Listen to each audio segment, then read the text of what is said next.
وزیراعظم پاکستان عمران خان وفد کے ہمراہ آج سعودی عرب پہنچ رہے ہیں، جہاں وہ اعلیٰ سعودی قیادت کے علاوہ سیکریٹری جنرل OIC سے بھی ملاقات کریں گے۔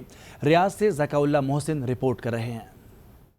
وزیراعظم عمران خان سعودی ولیعہد شہزادہ محمد بن سلمان کی دعوت پر سعودی عرب پہنچ رہے ہیں، جہاں وہ اعلیٰ سعودی قیادت سے ملاقات کریں گے۔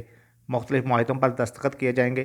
سعودی عرب میں مقیم پاکستانی وزیراعظم کے دورے کو خوش آئند قرار دے رہے ہیں۔ خان صاحب جو ہے اس وقت اسپیشلی اوورسیز پاکستانیز جو ہیں ان کے بارے میں جو بات چیت کر رہے ہیں، تو آئی ہوپ کہ سعودی عربیہ کے اندر جو ہمارے پاکستانیوں کو پرابلمز آ رہی ہیں ان کے اوپر اچھی خاصی بات چیت ہوگی اور ایک اچھا جو سلوشن ہے وہ بھی نکلے گا۔ اوورسیز پاکستانی جو محنت کش مزدور طبقہ ہے اس کے حوالے سے بہت بڑا انشاءاللہ ایک ریلیف پیکج وہ بھی سامنے آئے گا۔